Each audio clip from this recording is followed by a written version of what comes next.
నమస్తే. Health insurance పేదలకు అండగా నిలుస్తుంది. మనకు ప్రకటనలు కూడా వస్తుంటాయి. ఎందుకంటే ఏదైనా అకస్మాత్తుగా ఏదైనా యాక్సిడెంట్ ఏదైనా రోగం వస్తే డబ్బులు అందుబాటులో ఉండవు కాబట్టి చాలామంది హెల్త్ ఇన్సూరెన్స్ పాలసీ తీసుకుంటారు. ఎందుకు? ఒకవేళ అకస్మాత్తుగా ఏమైనా జరిగితే ఈ హెల్త్ ఇన్సూరెన్స్ ఏదైతే ఉంటుందో అది ఆ సంస్థ చెల్లించాలి. కానీ ఇక్కడ మనం ఒక ఇష్యూకి వచ్చినాం.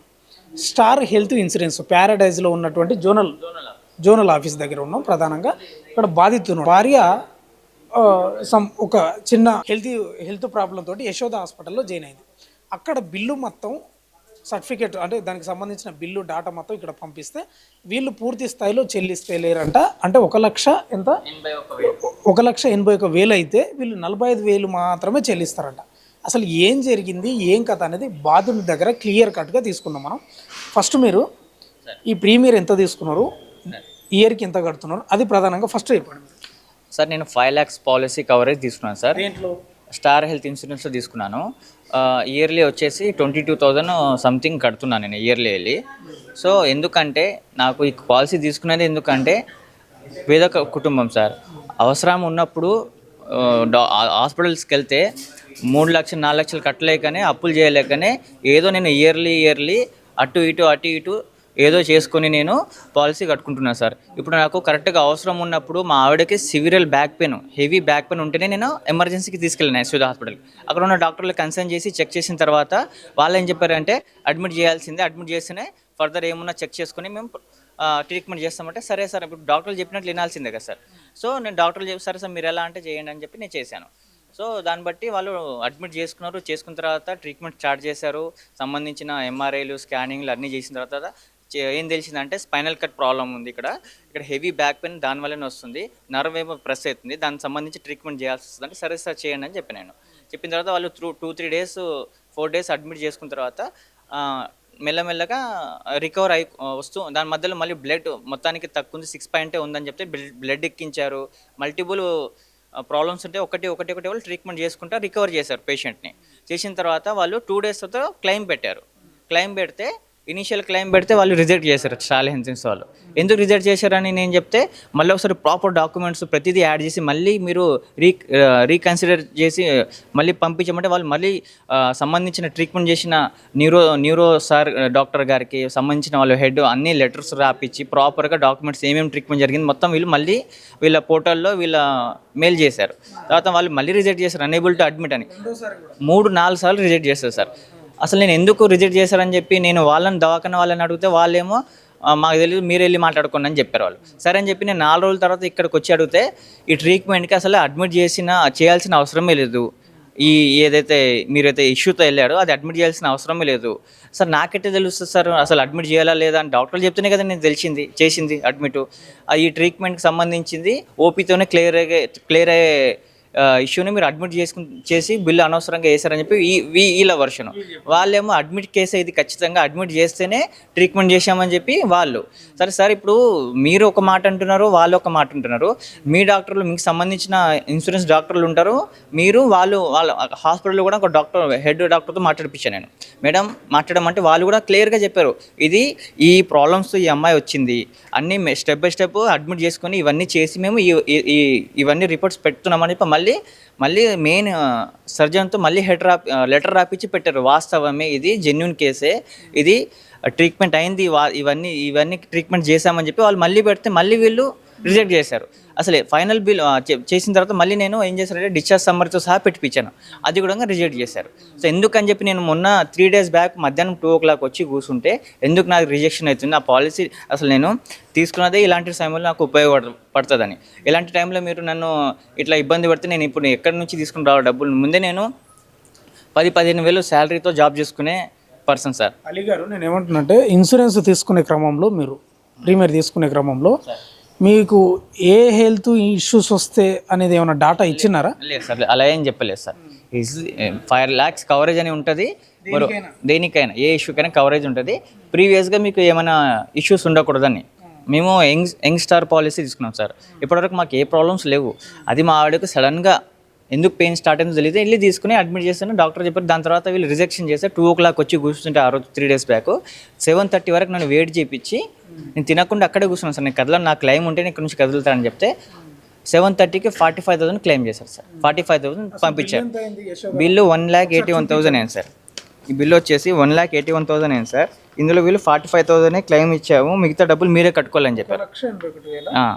అయితే మిగతా డబ్బులు నేనే కట్టుకోవాలనుకుంటున్నాను సార్. నా దగ్గర అంత డబ్బులు ఉంటే నేను 5 lakhs వాళ్ళు చెల్లించారు సార్. కాకపోతే వీళ్ళు ఏం చెప్పారంటే ఆ ట్రీట్మెంట్కి అసలు బిల్లే రాదు, అయినా మేము మా పెద్ద హెడ్ వాళ్ళతో మాట్లాడి ఏదో మీ తరపు నుంచి కన్సిడర్ చేసి మేము 45,000 ఇస్తామని చెప్పారు సార్. అసలు అదే మాట సార్, నాకు అర్థం కాలేదు. ఇప్పుడు మొత్తానికి రిజెక్ట్ అయిన కేసుని వీళ్ళు మళ్ళీ 45,000 ఇచ్చారు. ఇచ్చిన తర్వాత మళ్ళీ ఇప్పుడు నేను నిన్న నుంచి ఇక్కడే ఉన్నాను. ఉంటే మాత్రం మళ్ళీ వీళ్ళు అంతకన్నా తెగేసి చెప్తున్నారు సార్. ఏమున్నా సరే నువ్వు కేసు వేసుకో, లేకుంటే అక్కడ కోర్టుకి వెళ్ళండి, లేకుంటే అక్కడ రీఎంబర్స్మెంట్ రండి అంటే, రీఎంబర్స్మెంట్ రావాలని నేను డబ్బులు పే చేసుకోవాలి సార్. అక్కడ 1,30,000 పే చేసుకోవాలి. అవి డబ్బులు నా దగ్గర లేవని నేను ఇక్కడ వచ్చి 3 days నుంచి కూర్చున్నాను సార్. నాకు న్యాయం కావాలి సార్. నాకు న్యాయం ఈ హెల్త్కు సంబంధించి మేము క్లెయిమ్ చేయలేమని చెప్తారా వీళ్ళు? ఈ ట్రీట్మెంట్ సంబంధించి వీళ్ళు చేయలేమంటారు. ఎందుకు చేయలేము అంటే ఇది ఓపీ ట్రీట్మెంట్ అంట. అలాంటప్పుడు మళ్ళీ వాళ్ళు ఎందుకు అడ్మిట్ చేసుకున్నారు? పిచ్చోళ్ళు డాక్టర్లు అన్నమాట, అంతేనా? అసలు వాళ్ళు ఏం చెప్తున్నారు వీళ్ళు అర్థం కాదు, వీళ్ళు ఏం చెప్తున్నారు వాళ్ళకి అర్థం కావట్లేదు. వీళ్ళు కావాలని ఇద్దరు కలిసి నన్ను ఇది చేస్తున్నారో నాకు అర్థం కావట్లేదు సార్. యాజ్ ఎ పాలసీ హోల్డర్గా నేను చాలా సఫర్ అవుతున్నాను సార్. నాకు 3 పిల్లలు వేరే ఇంట్లో ఉన్నారు, మా ఆవిడ అక్కడ ఉంది, నేను ఇక్కడ ఉన్నాను 4 రోజుల నుంచి. అసలు నాకు న్యాయం జరిగే వరకు ఇక్కడ కదలని చెప్పి ఇక్కడే కూర్చున్నాను సార్ 4 రోజుల నుంచి. నేను నా డబ్బులు ఉంటే నేనే కట్టుకుని వెళ్ళిపోయాను కదా సార్. ఇప్పుడు 3 days నుంచి ఇక్కడ ఉన్నారు కదా, మీకు ఏమన్నా రెస్పాన్స్ ఎలా ఉంది మీకు? ఏం లేదు సార్, ఎవరు రెస్పాన్స్ కావట్లేదు. చేస్తే వాళ్ళు కలవనిట్లా ఎవరు. ఇక్కడ మూర్తి గారు అని ప్లస్ ఇంకా 2 వచ్చి మాట్లాడుతున్నారు. అది ఒకటే, ఎంత చెప్పినా తిప్పి ఒకటే చెప్తున్నారు వాళ్ళు. ఎంత చెప్పినా ఒకటే మాట చెప్తున్నారు. ఇది క్లెయిమ్ ఇంతకన్నా 45,000 కన్నా ₹1 మీకు రాదు.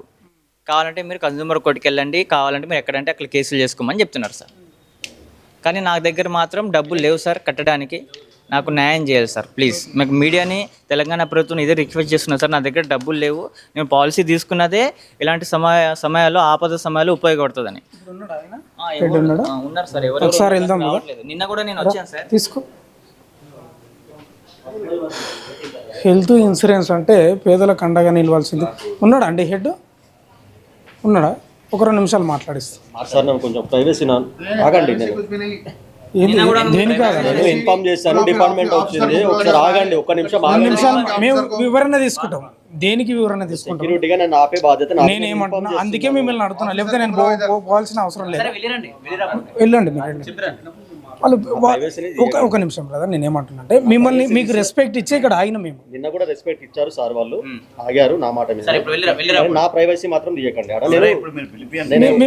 మీకు ఎలాంటి ప్రాబ్లం లేదు, మేము మిమ్మల్ని అడుగుతున్నాం. వీడియో వస్తే మాత్రం బాగుండదు సార్. నాది వస్తే నేను కేసు ఎదురులే. ఇది కానండి, ఫస్ట్ ఈయనకు న్యాయం చేయండి. ఫస్ట్ మీ బెదిరింపులు ఏందండి నాకు అర్థం కాదు. మీ బెదిరింపులు ఏంది? కేసు వేస్తా, అది వేస్తా, ఇదేంది? ఎందుకు బాధ? మీకేం బాధ? మరి కేసు వేస్తా, అది వేస్తా అంటున్నాడు ఏంటండి? మీరు పోయిరాపండి, వెళ్ళండి వెళ్ళండి, దయచేసి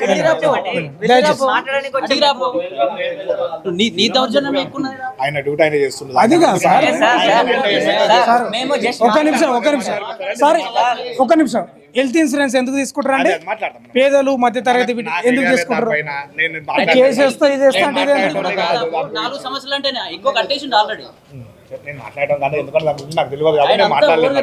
వెళ్ళండి బ్రదర్, వెళ్ళండి ప్లీజ్, దయచేసి వెళ్ళండి. ఆమె ఏనొచ్చి తెస్తాడండి ఆయన? డబ్బులు లేకనే కదా హెల్త్ ఇన్సూరెన్స్ కట్టుకునేది.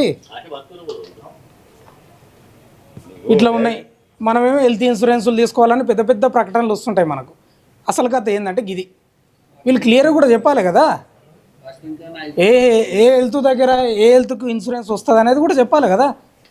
1,81,000 బిల్లు అయితే 45 చెల్లిస్తే ఇంకెందుకు హెల్త్ ఇన్సూరెన్స్? నాకు అర్థం కాదు. నెలకి ఎంత కడతావు బ్రదర్?